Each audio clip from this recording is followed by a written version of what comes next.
여러분, 혹시 이런 생각을 해보신 적 있습니까? 내 인생이 왜 이렇게 풀리지 않을까?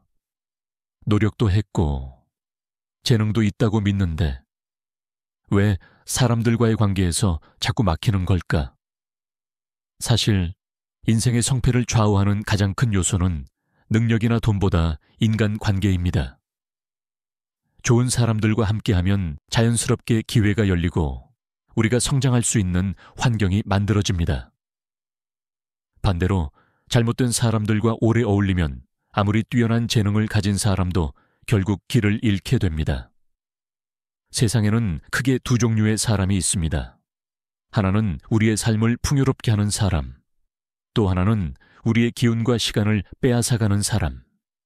따라서 누군가를 어떻게 구별하느냐가 인생 전체를 바꾸는 중요한 열쇠가 됩니다. 저는 오늘 긴 세월 동안의 경험을 통해 깨달은 사람을 보는 눈, 평생을 좌우하는 인간관계의 지혜를 나누고자 합니다. 이것은 단순히 상대를 평가하는 기술이 아니라 동시에 우리가 스스로 어떤 사람이 되어야 하는가를 돌아보게 하는 거울이기도 합니다. 첫 번째 기준은 바로 감사의 순간입니다. 여러분, 고맙습니다 라는 단 3글자.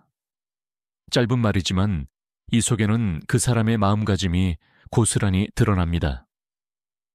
누군가 무거운 짐을 들어주었을 때, 바쁜 와중에 작은 도움을 주었을 때, 혹은 추운 날 따뜻한 차 한 잔을 건네주었을 때, 그 순간 그 사람이 어떤 얼굴을 하고 어떤 반응을 보이는지, 그것이 곧 본성입니다.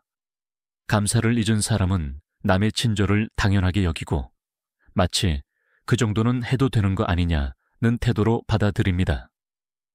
처음에는 별것 아닌 듯 보이지만 시간이 지나면 그 주위에서 따뜻한 마음들이 하나둘씩 사라집니다. 사람의 마음은 참 묘해서 작은 고맙다 한마디에 채워지기도 하고 그 한마디가 없어서 서서히 메말라 버리기도 합니다. 저도 젊었을 때 한 상인을 본 적이 있습니다. 그는 직원이 아무리 수고를 해도 절대 고맙다는 말을 하지 않았습니다. 모두가 당연히 일하는 거라고 여겼던 거죠. 결국 그 가게는 사람 1명, 2명 떠나가며 내리막길을 걸었습니다. 왜일까요? 사람은 자신이 존중받지 못한다고 느낄 때 자연스럽게 멀어지기 때문입니다. 심리학에서도 비슷한 연구 결과가 있습니다. 직장에서 가장 큰 동기부여는 돈보다도 인정받고 있다는 감각이라고 합니다. 네가 있어줘서 고맙다는 말은 단순한 예의가 아니라 상대방에게 존재의 의미를 부여하는 가장 강력한 언어입니다. 그러므로 여러분이 어떤 사람을 만나든 작은 친절 앞에서 감사할 줄 아는지 꼭 살펴보시길 바랍니다. 그리고 동시에 우리 자신도 돌아봐야 합니다. 나는 과연 주변의 작은 배려에 진심 어린 고맙습니다를 전하고 있는가? 아니면 무심코 지나치고 있지는 않은가? 결국 인간관계의 첫 단추는 감사의 마음에서 시작됩니다. 이 작은 덕목을 소홀히 하는 순간 보이지 않는 실타래처럼 이어진 관계는 쉽게 끊어지고 맙니다. 이제 우리는 다음 질문을 던져야 합니다. 그렇다면 감사하지 못하는 사람은 왜 위험한가? 그 답을 알기 위해 이제 두 번째 기준으로 넘어가 보겠습니다. 두 번째로, 사람을 볼 수 있는 기준은 바로 지적을 받았을 때의 태도입니다. 사람은 누구나 실수를 합니다. 완벽한 존재는 없습니다. 그러나 실수 자체보다 더 중요한 것은 그 실수를 지적받았을 때 어떤 반응을 보이는가입니다. 누군가 이 부분은 조금 잘못된 것 같아요 라고 말했을 때 그 순간 드러나는 표정과 첫 마디는 그 사람의 본성을 가감없이 보여줍니다. 아, 그렇군요. 앞으로 조심하겠습니다. 이렇게 겸손하게 받아들이는 사람은 성장할 준비가 되어 있는 사람입니다. 반대로, 아니, 그건 상황이 달라서 그렇습니다. 원래 그렇게 해왔습니다. 라고 즉시 변명하는 사람은 자기 성장을 가로막고 있는 셈입니다. 저 역시 한 공장을 방문했을 때 이런 경험을 했습니다. 현장 책임자에게 아주 작은 개선점을 조심스레 제안했는데 그는 곧바로 얼굴빛이 변하며 이 방식은 전임자에게서 물려받은 겁니다 라며 긴 변명을 늘어놓았습니다. 그 순간 저는 직감했습니다. 아, 이 사람에게는 큰 일을 맡길 수 없겠구나. 왜냐하면 그는 지적을 배움의 기회가 아니라 공격으로 착각했기 때문입니다. 심리학에서도 같은 맥락의 이야기가 있습니다. 사람은 자방어 기제라는 심리적 장치를 가지고 있어서 누군가 나의 실수를 지적하면 본능적으로 자신을 보호하려 합니다. 그러나 위대한 사람들의 공통점은 그 본능적인 방어를 내려놓고 지적을 자신을 위한 선물로 받아들일 줄 안다는 것입니다. 생각해 보십시오. 우리가 아끼는 사람에게만 솔직한 충고를 합니다. 무관심한 사람이라면 굳이 조언조차 하지 않지 않습니까? 그렇다면 충고를 받는다는 것은 그만큼 상대가 나의 성장을 바란다는 증거이기도 합니다. 불교의 가르침에도 비슷한 말이 있습니다. 비판을 달게 받아들이는 이는 이미 반쯤 깨달음에 이른 자다. 이 말은 타인의 지적을 자신을 깨우는 거울로 삼을 줄 아는 사람이 결국 더 큰 성장을 이룬다는 뜻입니다. 그러므로 여러분, 어떤 사람을 평가할 때 반드시 살펴보십시오. 그 사람이 비판 앞에서 어떻게 반응하는가? 즉시 변명으로 일관하는가? 아니면 고개 숙여 배우려는 태도를 보이는가? 그 차이가 훗날 그 사람의 성장을 가르고 동시에 여러분과의 관계에도 큰 영향을 미칩니다. 그리고 또 하나 중요한 점이 있습니다. 남을 볼 때뿐만 아니라 우리 자신도 돌아봐야 합니다. 누군가가 나에게 조언을 했을 때 나는 어떤 반응을 보였는가? 나는 곧바로 방어했는가? 아니면 귀 기울여 들으려 했는가? 결국 인간관계에서 신뢰를 얻는 사람은 완벽한 사람이 아니라 배울 줄 아는 사람입니다. 이 작은 태도의 차이가 평생의 성패를 좌우할 만큼 큰 힘을 가집니다. 그렇다면 또 다른 질문이 떠오릅니다. 과연 어려움의 순간 사람의 진짜 본성은 어떻게 드러날까? 이제 세 번째 기준으로 넘어가 보겠습니다. 세 번째 기준은 바로 어려움 속에서 드러나는 태도입니다. 슌풍만 불 때는 누구나 여유 있고 친절할 수 있습니다. 그러나 진정한 본성은 니풍이 몰아칠 때 비로소 드러납니다. 제가 한 거래처에서 직접 경험한 일이 있습니다. 납품이 크게 지연되어 많은 피해가 예상되던 상황이었습니다. 그 회사의 담당자는 말했습니다. 이건 부품회사의 책임입니다. 아니, 운송업체에서 착오가 있었습니다. 그는 끝까지 책임을 외부로 돌리며 자신의 잘못을 단 한마디도 인정하지 않았습니다. 그 순간 저는 깨달았습니다. 이 사람은 위기에서 반드시 남을 탓하고 결국 함께하는 사람을 배신할 것이다. 반대로 어떤 이는 이렇게 말합니다. 죄송합니다. 제 책임입니다. 반드시 해결책을 찾겠습니다. 이 말은 단순히 사과가 아닙니다. 나는 이 상황의 전부를 짊어지겠다. 는 결심의 표현입니다. 그런 사람 곁에는 이상하리만치 도움의 손길이 모입니다. 왜일까요? 사람들은 무겁더라도 책임을 지려는 사람을 본능적으로 신뢰하기 때문입니다. 철학자 키르케고르도 말했습니다. 절망은 도망칠 때 커지고 직면할 때 줄어든다. 책임을 회피하는 사람은 잠시 안도할지 몰라도 성장의 기회를 영원히 잃어버립니다. 반면에 책임을 자기 안에서 찾는 사람은 실패 속에서도 반드시 배움을 얻어 한 단계 더 도약합니다. 여러분도 주위 사람들을 보십시오. 어려움이 닥쳤을 때 그들이 보이는 첫 반응은 무엇입니까? 변명입니까? 아니면 책임입니까? 바로 그 순간이 그 사람의 진짜 인격을 가장 분명히 드러냅니다. 그리고 중요한 것은 이것 또한 거울이 되어 우리 자신에게 묻습니다. 나는 힘든 상황이 올 때 누구 탓부터 하고 있지 않은가? 아니면 스스로의 몫을 받아들이고 있는가? 우리의 태도가 결국 인간관계를 만들고 더 나아가 인생 전체를 결정짓습니다. 인생은 누구에게나 예기치 못한 위기를 던집니다. 그때마다 우리 곁에 있는 사람들은 우리가 어떤 사람인지를 정확히 확인합니다. 어려움 앞에서 책임을 회피하는 이는 신뢰를 잃고 책임을 감당하는 이는 신뢰를 얻습니다. 그렇다면 또 다른 물음이 남습니다. 만약 누군가 힘과 권력을 얻게 된다면 그 본성은 어떻게 변할까? 이제 네 번째 기준으로 넘어가겠습니다. 네 번째 기준은 바로 힘과 권력을 가졌을 때 드러나는 태도입니다. 사람의 본성이 가장 적나라하게 드러나는 순간은 언제일까요? 바로 그 사람이 권력, 돈, 지위와 같은 힘을 손에 넣었을 때입니다. 제가 살아오면서 수없이 목격한 일이 있습니다. 처음에는 누구보다 겸손하고 작은 일에도 감사합니다를 연발하던 사람이 있었습니다. 그런데 사업이 잘 되고 지위가 올라가자 어느 순간 태도가 바뀌었습니다.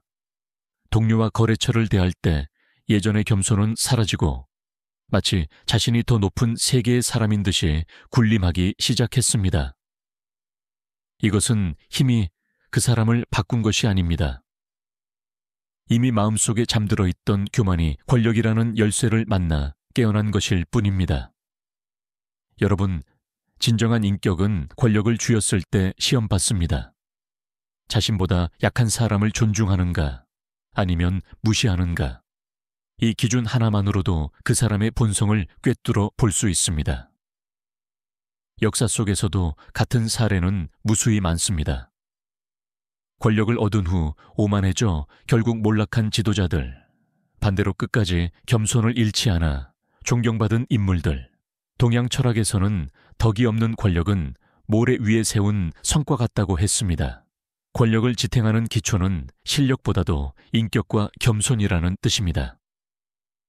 우리 주변에서도 쉽게 확인할 수 있습니다. 회사에서 직책이 오른 사람이 부하 직원에게 어떻게 대하는가? 경제적으로 여유가 생긴 사람이 주변을 어떻게 대하는가? 만약 그가 약자를 하대하고 필요 없는 사람을 가볍게 버린다면 언젠가 반드시 그 태도는 자신에게 돌아옵니다. 왜냐하면 인간관계는 거래가 아니라 거울이기 때문입니다. 그리고 무엇보다 중요한 점은 이 기준 또한 우리에게 되묻습니다. 나는 혹시 작은 힘을 가졌다고 해서 교만해지지는 않았는가? 나에게 도움을 청하는 사람을 진심으로 존중하고 있는가? 궁극적으로 힘과 권력은 인간관계를 비추는 가장 날카로운 거울입니다. 겸손을 지킨 사람은 오히려 더 큰 신뢰와 협력을 얻지만 오만해진 사람은 이익이 사라지는 순간 홀로 남게 됩니다. 그렇다면 이제 마지막으로 살펴볼 다섯 번째 기준이 있습니다. 바로 약속을 대하는 태도입니다. 다섯 번째 기준은 바로 약속을 대하는 태도입니다. 여러분, 약속은 단순한 말이 아닙니다. 그것은 상대의 시간과 신뢰를 빌려 쓰는 행위입니다. 따라서 약속을 가볍게 여기는 사람은 결국 타인의 인생을 가볍게 취급하는 사람과 다르지 않습니다. 제가 젊은 시절 경험했던 일이 있습니다. 한 거래처와 납품 일정을 여러 번 조율했는데 그 회사 대표는 매번 같은 말을 했습니다.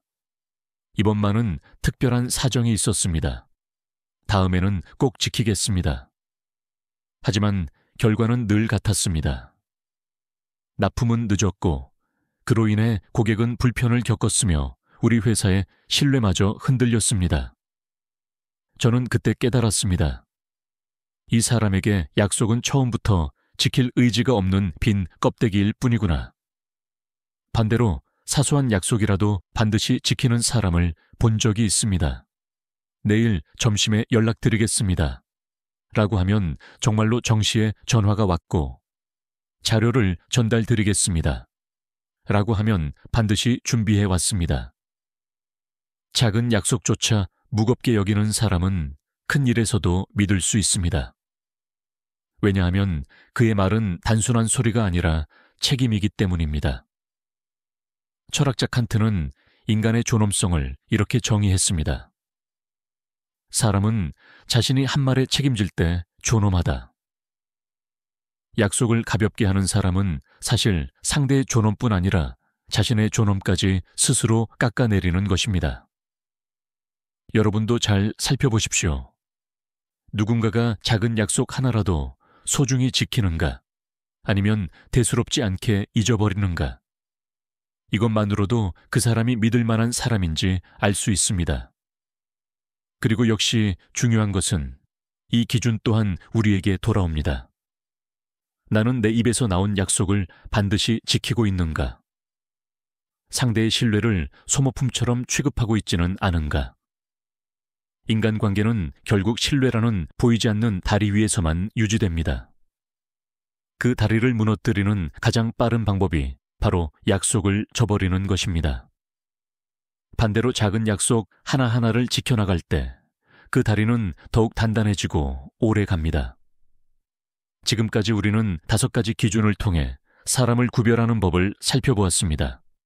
감사의 태도 지적을 받을 때의 반응, 어려움 속에서의 자세 권력을 가졌을 때의 태도 약속을 지키는 습관, 그러나 여기서 끝이 아닙니다. 이 기준들은 단순히 상대를 평가하는 눈이 아니라 동시에 우리 자신이 매일 점검해야 할 삶의 거울입니다. 이제 우리는 다음 질문을 던져야 합니다. 나는 과연 신뢰받을 만한 사람인가? 이 물음을 잊지 않을 때 비로소 진정한 인간관계가 열립니다. 여러분, 지금까지 5가지 기준을 살펴보았습니다. 감사, 지적에 대한 태도, 어려움 속의 자세, 권력 앞에서의 본성, 그리고 약속에 대한 성실함. 이 5가지는 사람을 보는 눈을 길러주지만 동시에 우리 자신을 비추는 거울이기도 합니다. 많은 사람들이 착각하는 것이 있습니다. 나는 괜찮다. 문제는 상대방이다. 그러나 인간관계의 본질은 거울과 같습니다. 내가 어떤 태도를 가지고 있느냐에 따라 상대도 나에게 비슷하게 반응합니다. 예를 들어 내가 감사할 줄 모른다면 상대도 내게 감사하지 않을 것입니다. 내가 비판을 방어적으로 받아들인다면 상대도 내 말에 귀 기울이지 않을 것입니다. 내가 약속을 가볍게 여긴다면 상대도 나와의 관계를 가볍게 여기게 됩니다. 심리학자 칼 로저스는 말했습니다. 진정한 관계란 서로가 서로를 성장시키는 거울이다. 즉, 인간관계의 질은 단순히 상대방을 고르는 눈으로만 결정되는 것이 아니라 내가 스스로 어떤 사람이 되느냐에 달려 있습니다. 이제 중요한 질문을 던져야 합니다. 나는 내가 원하지 않는 사람의 모습과 닮아 있지는 않은가? 예를 들어 우리는 약속을 어기는 사람을 싫어하지만 혹시 나도 작은 약속을 소홀히 하지는 않는가? 우리는 교만한 사람을 멀리하지만 혹시 나도 작은 권력이나 지위를 가졌다고 해서 교만해지지는 않았는가? 동양의 옛 가르침에는 이런 말이 있습니다. 사람을 고르는 눈을 가지기보다 스스로 고를 만한 사람이 되어라. 이 말은 곧 우리가 신뢰할 만한 인간관계를 맺고 싶다면 먼저 신뢰할 만한 사람이 되어야 한다는 뜻입니다. 따라서 5가지 기준은 2갈래의 길을 제시합니다. 첫째, 사람을 분별하는 눈. 둘째, 자신을 갈고 닦는 길. 이 2가지를 동시에 실천할 때 비로소 인생은 풍요롭고 따뜻한 관계로 채워집니다. 여러분, 혹시 최근에 누군가에게 고맙다는 말을 건넨 적이 있습니까? 혹은 누군가의 충고를 열린 마음으로 받아들인 적이 있습니까? 혹은 작은 약속 하나를 지키기 위해 애쓴 적이 있습니까? 이 질문들에 진심으로 답할 수 있을 때 우리는 이미 좋은 인간관계의 문 앞에 서 있는 것입니다. 이제 앞으로의 삶에서 꼭 기억해야 할 한 가지 주제가 남았습니다. 사람을 보는 눈을 키우는 동시에 스스로도 좋은 사람이 되는 길. 다음에서는 이 주제를 조금 더 깊이 다루어 보겠습니다. 여러분, 인생을 살아가다 보면 수많은 만남과 인연이 이어집니다. 그런데 모든 만남이 우리에게 도움이 되는 것은 아닙니다. 어떤 만남은 우리를 성장시키지만 어떤 만남은 우리를 지치게 하고 삶의 에너지를 앗아갑니다. 그렇기 때문에 사람을 구별하는 눈은 마치 나침반처럼 반드시 필요합니다. 하지만 여기서 더 중요한 진실이 있습니다. 사람을 보는 눈을 아무리 길러도 우리가 스스로 좋은 사람이 되지 않는다면 결국 좋은 인연은 오래 머물지 못한다는 것입니다. 심리학에서는 이를 거울 효과라고 부릅니다. 내가 어떤 태도를 보이느냐에 따라 상대도 비슷한 태도를 보여주게 된다는 것이죠. 내가 따뜻함을 전하면 상대도 따뜻함을 돌려주고, 내가 신뢰를 주면 상대도 신뢰로 응답합니다. 반대로 내가 불평과 비난을 입에 달고 산다면 내 곁에는 결국 불평과 불만을 가진 사람들만 남게 됩니다. 불교에서도 이와 같은 가르침을 전합니다. 세상은 마음의 그림자다. 내 마음이 바르면 세상도 바르게 보이고, 내 마음이 삐뚤어지면 세상도 삐뚤어 보입니다. 즉, 인간관계의 시작은 상대가 아니라 나의 마음가짐입니다. 저는 이런 이야기를 들은 적이 있습니다. 한 스승이 제자에게 물었습니다. 세상에 나쁜 사람이 많다고 생각하느냐? 제자가 고개를 끄덕이자 스승은 이렇게 말했습니다. 그렇다면 너의 눈에는 나쁜 세상이 비칠 것이다. 그러나 너 자신이 선한 마음을 품으면 세상은 자연스럽게 좋은 사람들로 가득 차 보일 것이다. 여러분, 결국 우리는 두 가지를 동시에 실천해야 합니다. 하나는 사람을 올바르게 보는 눈, 또 하나는 나 자신을 돌아보는 성찰. 이 두 가지가 균형을 이룰 때 진정으로 건강한 인간관계가 만들어집니다. 그러므로 여러분께 묻고 싶습니다. 나는 과연 다른 사람에게 어떤 모습으로 비추어지고 있는가? 내가 누군가의 인생을 풍요롭게 하는 사람일까? 아니면 그들의 기운과 시간을 앗아가는 사람일까? 이 질문을 놓치지 않는다면 우리는 이미 관계의 본질을 이해하는 길 위에 서 있는 것입니다. 이제 다음에서는 좋은 인연을 끌어당기는 사람의 공통된 습관에 대해 이야기해 보겠습니다. 좋은 인연을 끌어당기는 사람들에게는 공통된 습관이 있습니다. 이것은 특별한 능력이나 지위에서 비롯된 것이 아니라 일상의 작은 태도에서 나옵니다. 첫째, 작은 친절을 대수롭지 않게 베푸는 습관입니다. 지하철에서 자리를 양보하거나 무거운 짐을 들어주거나 피곤해 보이는 동료에게 따뜻한 말 한마디를 건네는 것. 이 작은 행동들이 결국 커다란 신뢰와 인연을 만들어냅니다. 심리학자 로버트 치알디니는 그의 연구에서 작은 호의의 교환이 인간관계를 오래 유지시키는 핵심이라고 밝혔습니다. 둘째, 말보다 행동으로 신뢰를 보여주는 습관입니다. 언제 한번 밥 먹자라는 말은 흔하지만 실제로 연락을 하고 시간을 내는 사람은 드뭅니다. 약속을 실천하는 사람은 그 자체로 신뢰의 무게를 갖게 됩니다. 셋째, 상대의 이야기에 귀 기울이는 습관입니다. 좋은 인연을 가진 사람들의 공통점은 말을 잘하는 것이 아니라 잘 들어주는 것입니다. 경청은 단순히 상대의 말을 듣는 것이 아니라 그들의 마음을 받아들이는 행위입니다. 동양에서는 예로부터 귀는 2개, 입은 1인 이유는 말보다 2배 더 들어야 하기 때문이라 가르쳤습니다. 넷째, 상대의 장점을 먼저 보는 습관입니다. 많은 사람들은 단점을 찾는 데 익숙합니다. 그러나 좋은 인연을 끌어당기는 사람들은 단점 속에서도 장점을 발견하고 그 장점을 진심으로 인정합니다. 이는 상대방의 자존감을 세워주고 관계를 더욱 단단하게 합니다. 마지막으로 다섯째는 스스로 성장하려는 습관입니다. 자기 성장을 게을리하는 사람 곁에는 결국 불평과 불만만 남습니다. 반면에 매일 조금씩이라도 배우고 성찰하는 사람은 그 자체로 매력적인 에너지를 발산합니다. 그런 에너지가 주변 사람들을 자연스럽게 끌어당깁니다.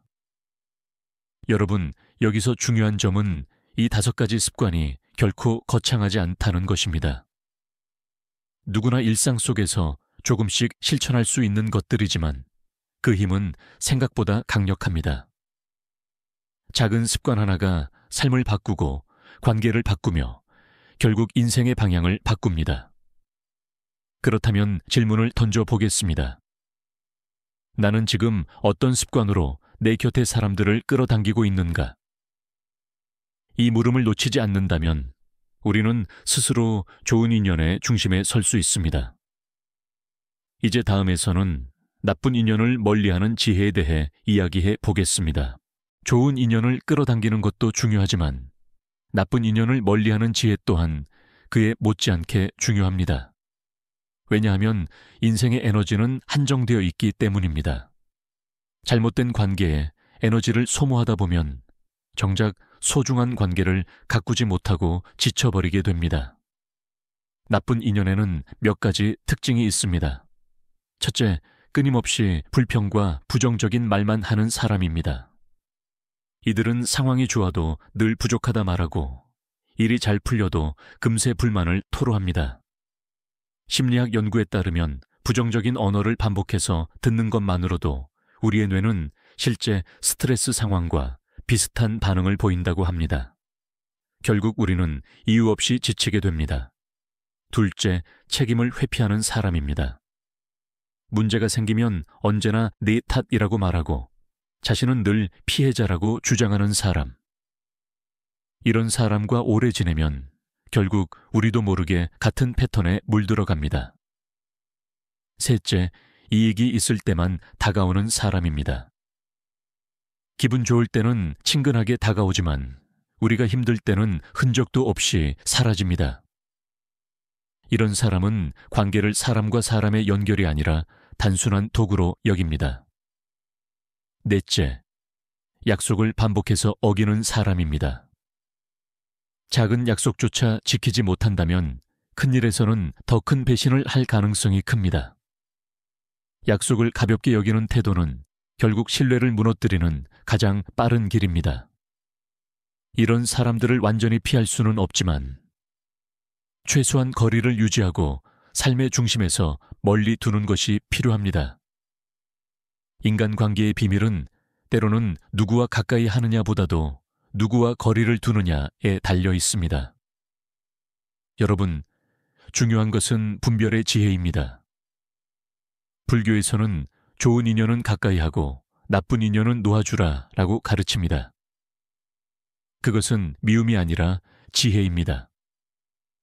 나쁜 인연을 붙잡고 있을수록 좋은 인연이 들어올 자리는 점점 좁아지기 때문입니다. 이제 스스로에게 물어보아야 합니다. 나는 내 곁에서 나를 지치게 하는 사람을 붙잡고 있지 않은가? 그로 인해 정말 소중한 인연을 잃고 있지는 않은가? 다음에서는 좋은 인연을 오래 지키는 방법에 대해 이야기하겠습니다. 좋은 인연을 맺는 것도 중요하지만 그것을 오래 지켜내는 것은 더욱 어렵습니다. 짧은 인연은 누구나 만들 수 있지만 오래가는 인연은 오직 꾸준한 정성과 성찰 속에서만 만들어집니다. 첫째, 작은 관심을 지속적으로 표현하는 것입니다. 오랜 친구, 직장 동료, 혹은 가족이라 하더라도 시간이 지나면 무심해지기 쉽습니다. 하지만 잘 지내지? 건강은 괜찮아? 라는 작은 안부가 그 관계를 붙잡아 줍니다. 사회학 연구에 따르면 단순한 안부 연락조차 관계의 지속성에 큰 영향을 미친다고 합니다. 둘째, 서로의 성장에 기여하는 것입니다. 좋은 인연은 서로를 편하게만 하는 관계가 아니라 서로를 성장하게 만드는 관계입니다. 때로는 따끔한 충고가 필요하고 때로는 함께 배우고 도전하는 과정이 필요합니다. 함께 성장하는 인연은 쉽게 끊어지지 않습니다. 셋째, 갈등을 건강하게 해결하는 것입니다. 아무리 좋은 관계라도 갈등은 피할 수 없습니다. 중요한 것은 갈등이 아니라 그것을 어떻게 풀어가는가입니다. 감정에만 매달리지 않고 문제를 차분히 대화로 풀어가는 습관이 관계를 단단하게 만듭니다. 넷째, 기억을 공유하는 것입니다. 함께 여행을 다녀오거나 특별한 날을 함께 기념하는 것. 이런 추억은 관계의 뿌리를 깊게 내립니다. 기억은 시간이 지나도 남아 우리를 다시 이어주는 끈이 됩니다. 다섯째, 상대방을 당연시하지 않는 것입니다. 오래된 관계일수록 이 정도는 이해해 주겠지라는 마음이 생깁니다. 그러나 진정한 인연일수록 오히려 더 존중해야 합니다. 매번의 만남과 대화를 소중히 여기는 태도가 관계를 오래 지탱합니다. 여러분, 좋은 인연은 나무와 같습니다. 심을 때는 작지만 매일의 물주기와 돌봄 속에서 크게 자라나 세월을 견뎌냅니다. 인간관계도 마찬가지입니다. 작은 정성과 꾸준한 마음이 모여 평생을 함께할 인연을 만들어줍니다. 이제 질문을 던져보겠습니다. 나는 지금 내 곁에 소중한 인연을 어떻게 지켜내고 있는가? 이 물음을 놓치지 않을 때 관계는 시간이 흘러도 더욱 깊어질 수 있습니다. 다음에서는 인간관계 속에서 반드시 지켜야 할 균형에 대해 이야기하겠습니다. 인간관계에서 가장 어려운 것은 바로 균형을 지키는 일입니다. 너무 많이 베풀면 지치고 너무 적게 베풀면 관계가 메말라 버립니다. 따라서 오래가는 관계는 언제나 주고받음의 균형 속에서 유지됩니다.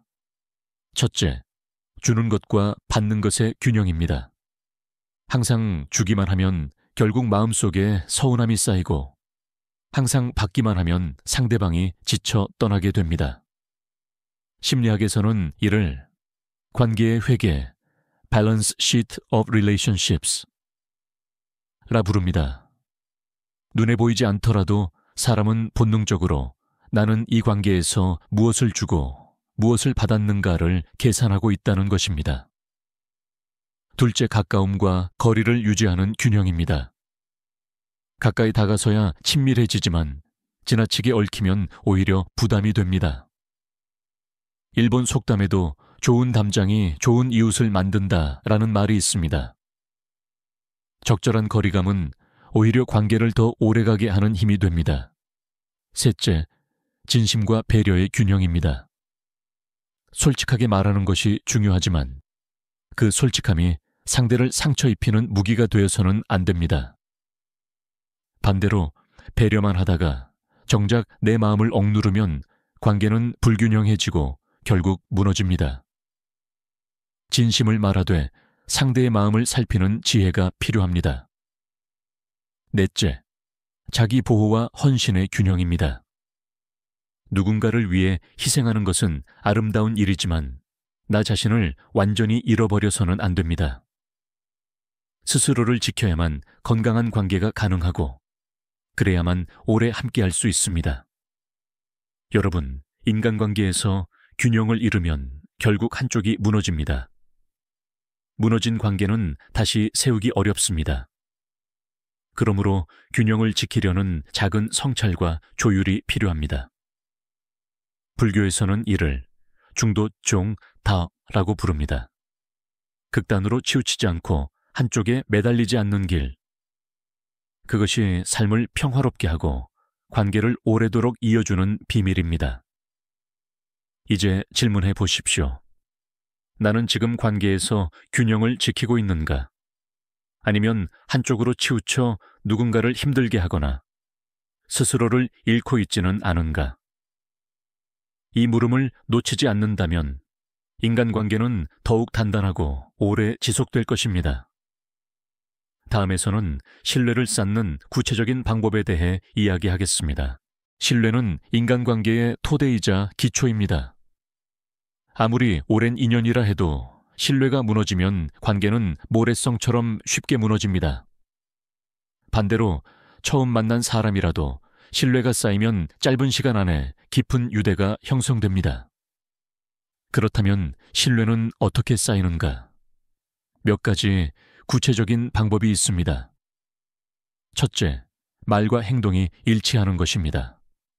내가 해줄게 라고 말했으면 반드시 행동으로 보여야 합니다. 작은 약속이라도 지키는 사람은 큰 일에서도 신뢰를 얻습니다. 반대로 말과 행동이 다르면 아무리 좋은 말도 공허한 메아리로 끝납니다. 둘째, 일관성을 유지하는 것입니다. 오늘은 친절하다가 내일은 무심하다면 상대는 혼란스러워집니다. 사람들은 의외로 큰 선물보다도 꾸준한 태도에서 더 큰 안정을 느낍니다. 작은 배려라도 일관되게 지속할 때 신뢰가 자라납니다. 셋째, 투명하게 소통하는 것입니다. 잘못을 숨기거나 변명으로 덮으려 하면 신뢰는 금세 깨집니다. 오히려 솔직하게 인정하고 해결책을 함께 찾으려 할 때 상대는 더 큰 믿음을 갖게 됩니다. 심리학 연구에 따르면 실수를 인정하는 리더가 오히려 더 높은 신뢰를 얻는다고 합니다. 넷째, 상대방의 입장에서 생각하는 것입니다. 신뢰는 결국 나는 존중받고 있다는 감각에서 비롯됩니다. 내 입장만 주장하지 않고 상대의 상황과 감정을 먼저 살펴줄 때 마음속에서 이 사람은 믿을 만하다는 확신이 생깁니다. 다섯째, 시간을 함께 쌓는 것입니다. 신뢰는 하루아침에 만들어지지 않습니다. 함께한 시간, 공유한 경험, 함께 이겨낸 어려움 속에서 조금씩 깊어집니다. 그래서 진짜 인연일수록 오래 함께할수록 더욱 단단해지는 것입니다. 여러분, 신뢰는 보이지 않지만 관계를 지탱하는 가장 강한 줄입니다. 그 줄이 끊어지면 관계는 무너지고 그 줄이 단단히 묶여 있으면 어떤 폭풍 속에서도 흔들리지 않습니다. 이제 질문을 던져보겠습니다. 나는 내 주변 사람들에게 신뢰를 주는 존재인가? 아니면 알게 모르게 그들의 신뢰를 갉아먹는 존재인가? 다음에서는 인간관계에서 피해야 할 가장 큰 함정에 대해 이야기하겠습니다. 인간관계에서 우리가 가장 조심해야 할 것은 바로 보이지 않는 함정입니다. 겉으로는 별것 아닌 것처럼 보이지만 시간이 지나면서 관계를 무너뜨리는 독이 됩니다. 첫째, 비교의 함정입니다. 저 사람은 저렇게 잘하는데 너는 왜 이렇니? 이 말은 단순한 비교 같지만 듣는 사람의 마음에 깊은 상처를 남깁니다. 비교는 격려가 아니라 열등감을 키우고 관계를 점점 멀어지게 만듭니다. 심리학에서도 반복적인 비교는 자존감을 파괴하고 방어적인 태도를 강화한다고 말합니다. 둘째, 기대의 함정입니다. 우리는 종종 상대가 나의 마음을 당연히 알아줄 것이라고 생각합니다. 하지만 말하지 않은 기대는 결국 실망으로 이어지고 실망은 곧 원망으로 변합니다. 관계에서 가장 위험한 것은 말하지 않아도 알겠지라는 착각입니다. 셋째, 무관심의 함정입니다. 처음에는 작은 태만에서 시작됩니다. 안부를 묻지 않고 감사 인사를 잊고 작은 기념일을 건너뛰는 것. 그러나 이 작은 무관심이 쌓이면 결국 상대는 나는 중요하지 않은 사람인가 보다 라는 감정을 갖게 됩니다. 관계는 이렇게 서서히 멀어집니다. 넷째, 자존심의 함정입니다. 사과해야 할 때 사과하지 못하고 고맙다는 말을 삼켜버리는 것. 자존심은 우리를 지켜주는 무기이기도 하지만 때로는 관계를 파괴하는 벽이 되기도 합니다. 진정한 용기는 자존심을 내려놓고 마음을 전할 때 드러납니다. 마지막으로 다섯째는 이기심의 함정입니다. 자신의 필요에만 따라 움직이고 상대를 배려하지 않는 태도는 언젠가 드러나게 됩니다. 인간관계는 거래가 아니라 교류이기 때문에 일방적인 관계는 오래가지 못합니다. 여러분, 이 5가지 함정은 누구나 빠질 수 있는 함정입니다. 그래서 더 위험합니다. 나는 괜찮다라고 생각하는 순간 이미 그 함정에 발을 들여놓고 있을지도 모릅니다. 따라서 중요한 것은 끊임없는 성찰입니다. 나는 지금 비교하고 있지는 않은가? 말하지 않은 기대를 상대에게 강요하고 있지는 않은가? 혹시 무심코 무관심을 보여주지는 않았는가? 이 질문을 잊지 않을 때 우리는 관계를 지켜내고 더 깊은 유대 속으로 나아갈 수 있습니다.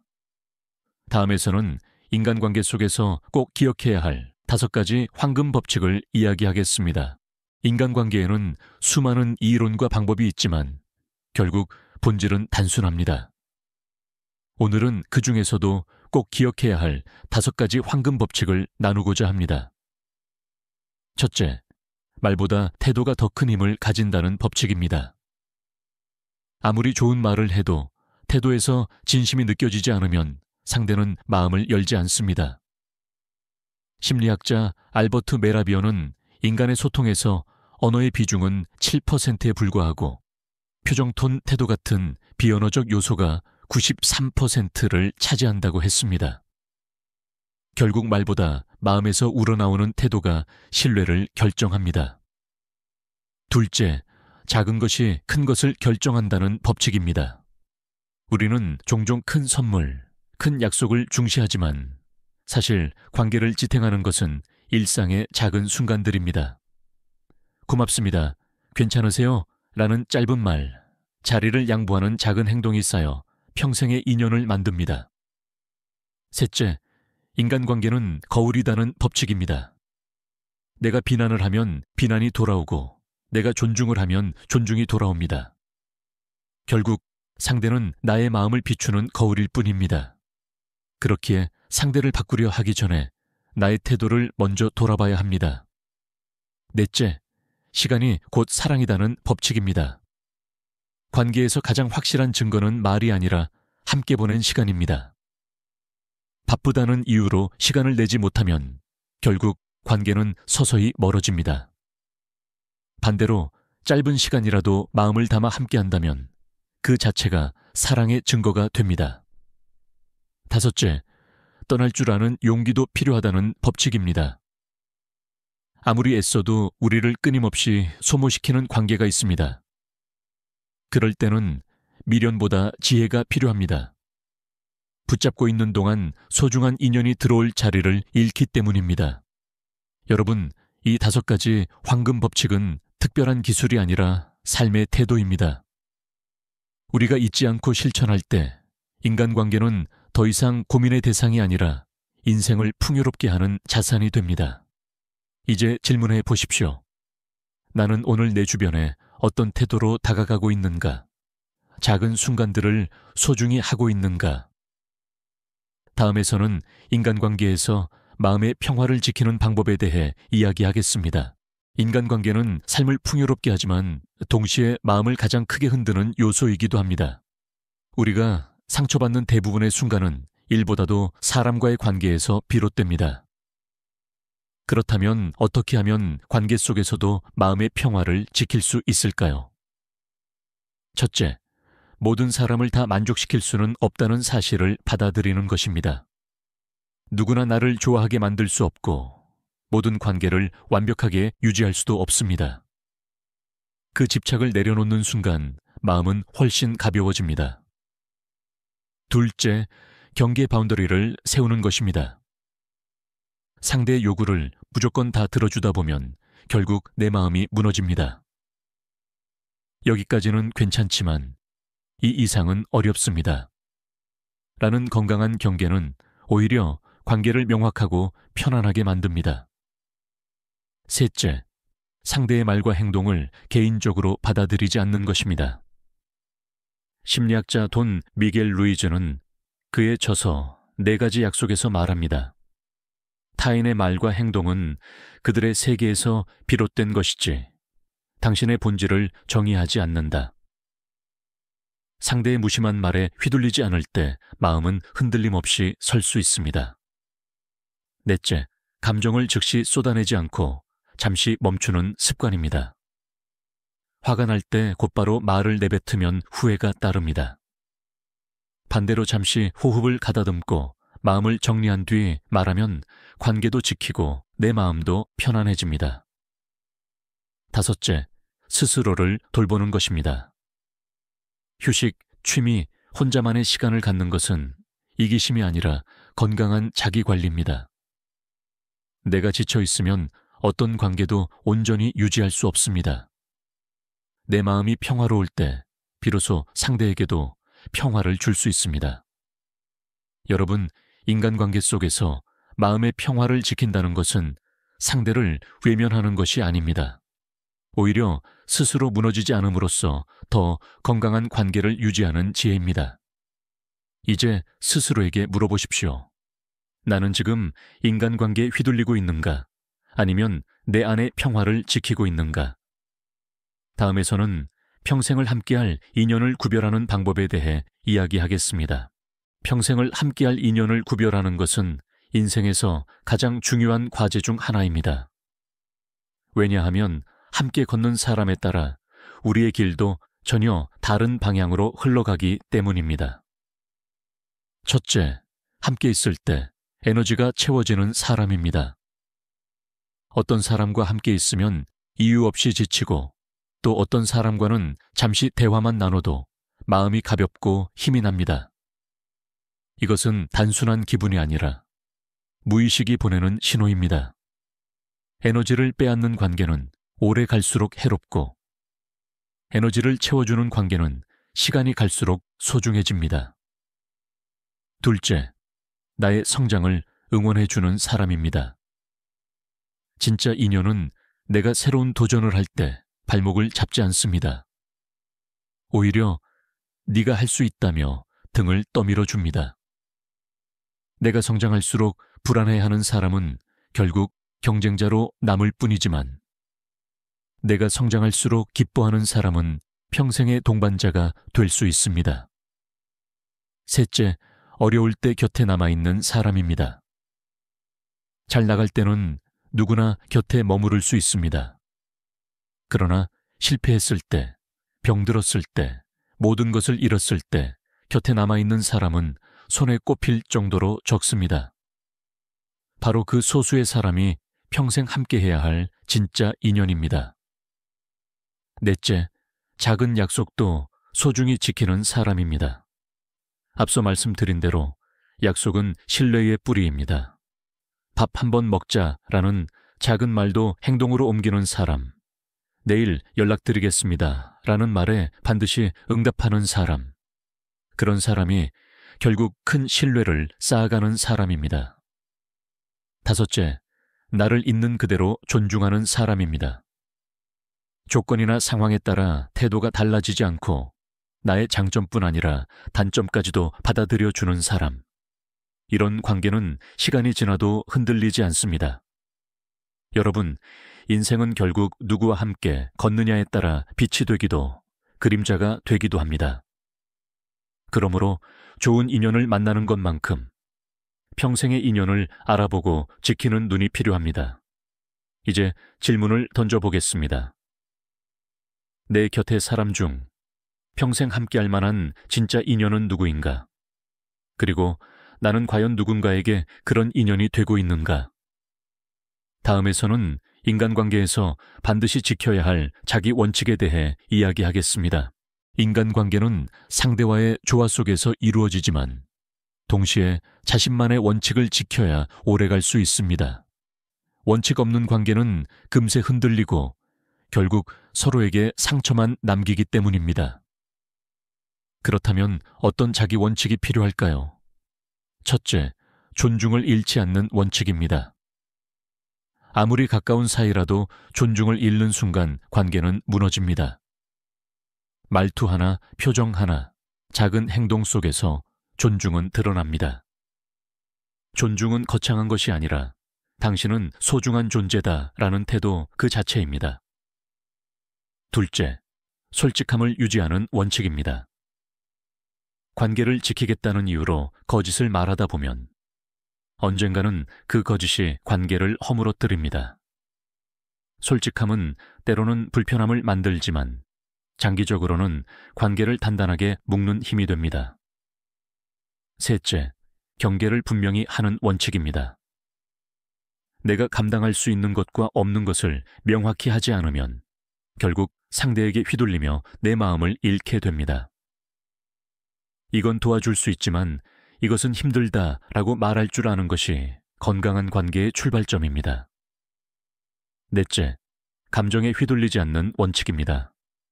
순간의 화나 서운함 때문에 내뱉은 말은 관계에 깊은 상처를 남깁니다. 감정은 잠시 멈추고 흘려보내되 중요한 말은 차분히 할 때 관계는 지켜집니다. 다섯째, 자기 성장을 멈추지 않는 원칙입니다. 내가 정체되어 있으면 관계도 정체됩니다. 내가 배우고 성장할 때 상대도 그 에너지에 끌려 함께 성장하게 됩니다. 결국 자기 성장은 가장 깊은 차원의 인간관계 유지법입니다. 여러분, 원칙은 우리를 구속하는 것이 아니라 오히려 자유롭게 합니다. 흔들리지 않는 중심을 가질 때 우리는 관계 속에서 휘둘리지 않고 더 깊고 건강한 연결을 만들 수 있습니다. 이제 질문을 던져보겠습니다. 나는 지금 내 인간관계에서 어떤 원칙을 지키고 있는가? 혹은 상황에 따라 쉽게 무너지는 원칙은 없는가?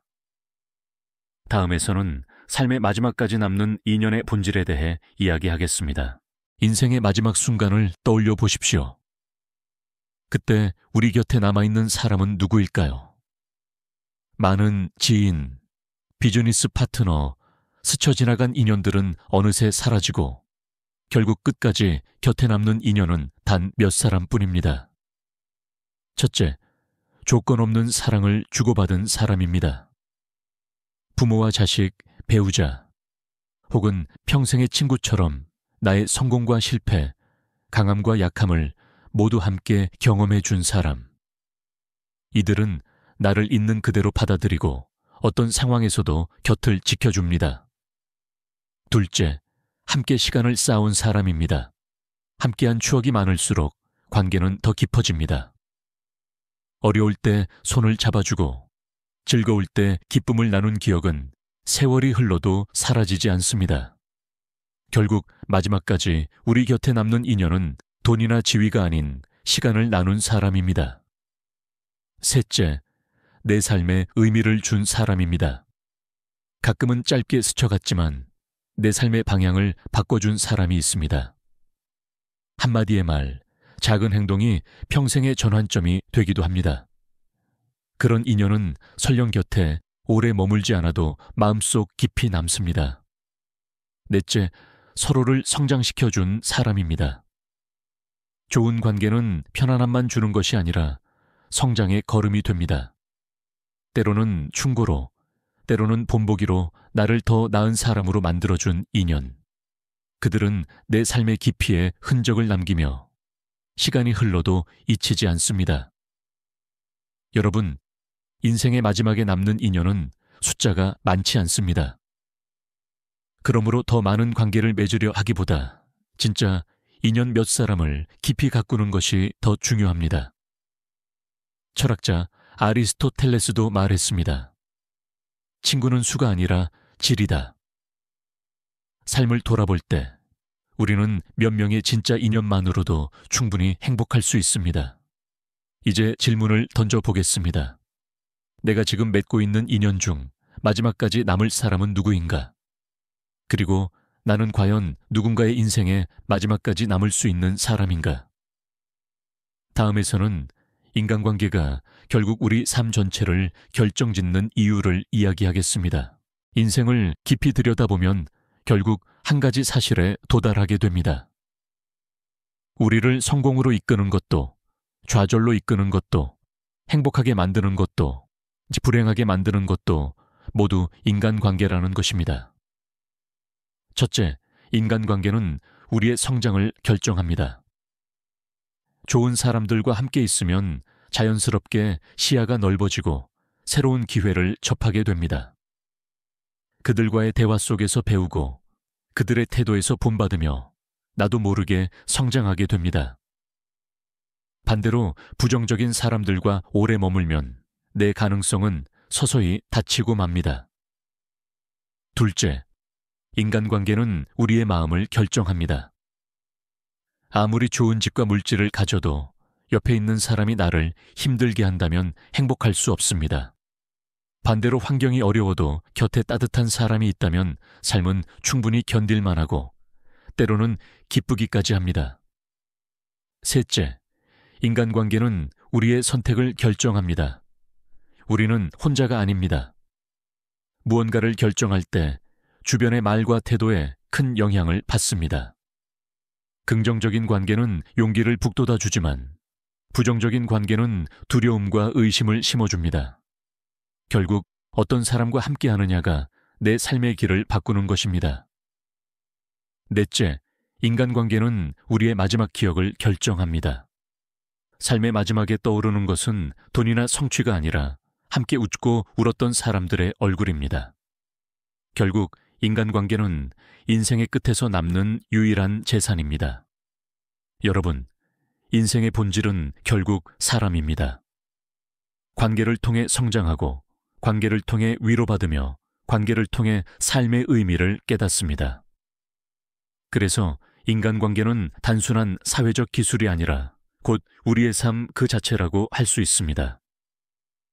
이제 마지막으로 지금까지의 모든 이야기를 정리하며 인생에서 인간관계를 어떻게 다루어야 할지에 대해 말씀드리겠습니다. 지금까지 우리는 인간관계를 바라보는 5가지 기준, 좋은 인연과 나쁜 인연을 구별하는 법, 관계를 오래 지키는 습관과 원칙들에 대해 이야기해 왔습니다. 이제 마지막으로 이 모든 것을 하나로 모아 인생에서 인간관계를 어떻게 다루어야 할지 정리해 보겠습니다. 첫째, 사람을 보는 눈을 기르십시오. 감사의 태도, 비판에 대한 반응, 어려움 속에서의 자세, 권력을 쥐었을 때의 본성, 약속을 지키는 습관. 이 5가지 기준만 잘 살펴도 우리는 상대의 본질을 알아볼 수 있습니다. 둘째, 스스로도 그런 사람이 되십시오. 사람을 구별하는 눈만으로는 부족합니다. 내가 곧 누군가에게는 인생을 풍요롭게 하는 인연이 되어야 합니다. 감사할 줄 알고 충고를 배움으로 받아들이며 책임을 회피하지 않고 권력 앞에서도 겸손하며 작은 약속 하나라도 지키는 사람. 그것이 곧 신뢰받는 인간관계의 출발입니다.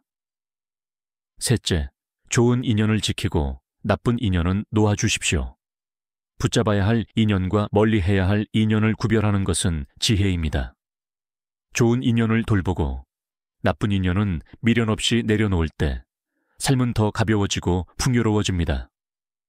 넷째, 관계 속에서 균형을 잃지 마십시오. 주고받음, 거리감, 솔직함과 배려, 자기 보호와 헌신. 이 균형을 지킬 때 인간관계는 오래갑니다. 극단으로 흐르지 않는 길, 그것이 곧 평화롭고 단단한 관계의 비밀입니다. 다섯째, 마음을 잃지 마십시오. 아무리 많은 인연을 맺어도 결국 끝까지 남는 인연은 몇 사람뿐입니다. 그 몇 사람과 진심을 나누고 끝까지 곁을 지켜줄 수 있다면 그것으로 충분합니다. 인생의 마지막 순간에 떠오르는 것은 성취가 아니라 함께한 얼굴이기 때문입니다. 여러분, 인생은 결국 인간관계로 결정됩니다. 그러므로 매일 스스로에게 물어보십시오. 나는 지금 어떤 사람과 함께 걷고 있는가? 그리고 나는 과연 누군가의 삶을 풍요롭게 하는 사람이 되고 있는가? 이 질문을 놓치지 않을 때 우리의 인생은 관계 속에서 더욱 깊어지고 빛나게 될 것입니다. 끝으로 인간관계란 끊임없이 배우고 가꾸어야 하는 삶의 과목입니다. 오늘의 이야기가 여러분의 삶 속에서 작은 거울이 되어 더 좋은 인연을 만들고 더 지혜롭게 관계를 지켜가는데 도움이 되기를 바랍니다.